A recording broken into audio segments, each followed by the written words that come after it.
I was watching Kylie Jackson's video on 3 simple steps if you're struggling to be consistent, and I wanted to share with you how I incorporate these steps into my life to create the life of my dreams. Hi, I'm Dr. Sharice, and I help Black men and women experience as much joy and peace as possible. And the first thing I want to share with you all is how I get clear on where I'm going and why. The first thing I ask myself is, what do I want? It's one of my favorite questions to ask my clients and myself. It's like, what do I want now? What do I want now? The purpose is to figure out what my general goal is.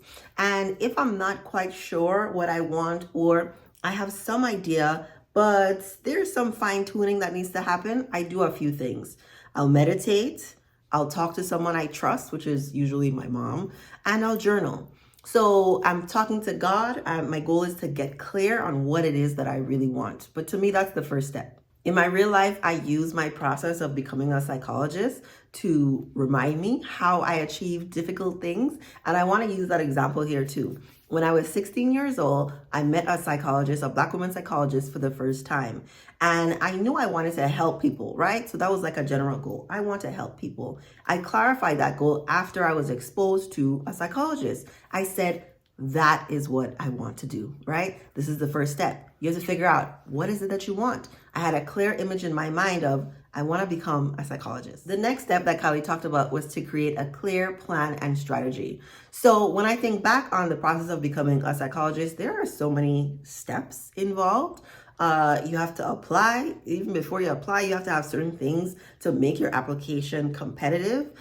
So breaking all those things down when you have a really big goal in mind, I think is really, really important. At the time that I wanted to become a psychologist, I was not thinking in terms of SMART goals, right? Very specific, measurable, all those things, right? I was not thinking like that, but it's literally what I did. It's sort of how I tell people, like, you don't have to talk about the law of attraction. You don't have to believe in, spirituality or all of those things. If you are practicing those tenets in your life, you never have to call it those specific things, but they're all rules for success, and I was following them even before I knew what the specific words were.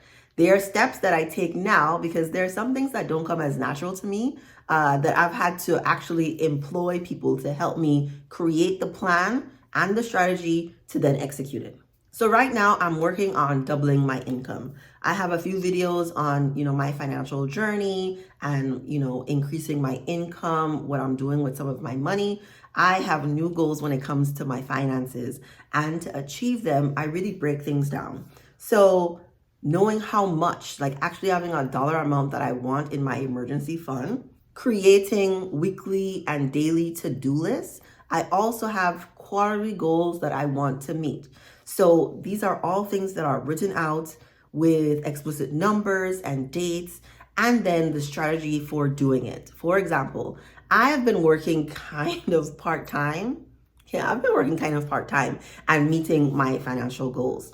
And so in order to reach newer goals, I'm going to have to do some things differently. It doesn't necessarily mean working full-time, but strategizing what I'm doing with my time differently, if that makes sense.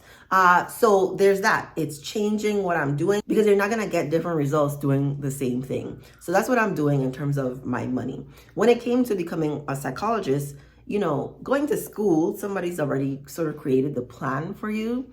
I had a list of all my courses. You meet with an advisor. Every time I finished a course, I would check it off. So I knew how close I was to my goal. So there are very specific steps to take. You have to do all these courses.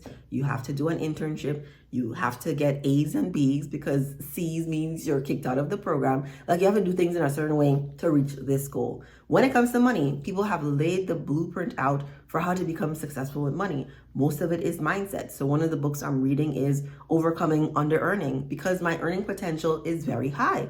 And so I'm learning, unlearning things differently with the goal of increasing my earning potential. Similar to doubling my income, people who are wealthy do certain things with their money. They're not overspenders, which I can't be.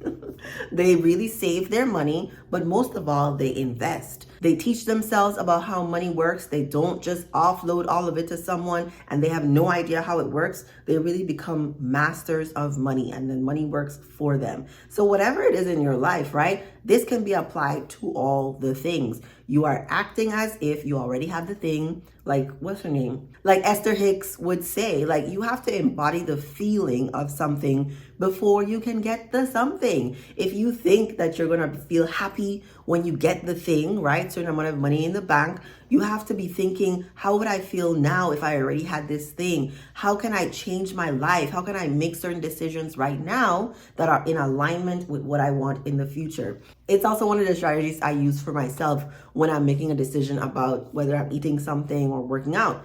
The future version of myself would be so proud if you just had one cookie.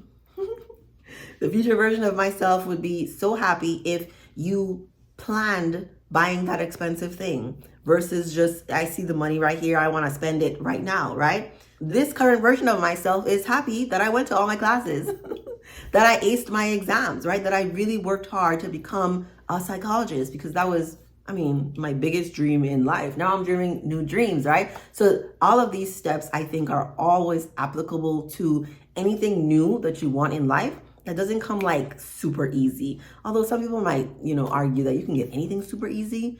But I think life is about ups and downs, the challenges, becoming better, stronger, smarter, more in tune with the God inside of you. And I really do believe you can have whatever it is that you want. Let me know if you have any questions, if there's any specific thing that you're working on. I would love to hear about it. Please give this video a like if you enjoyed it. Subscribe to my channel for more videos like this. You can also share this video with someone you think it may help. And thank you for watching.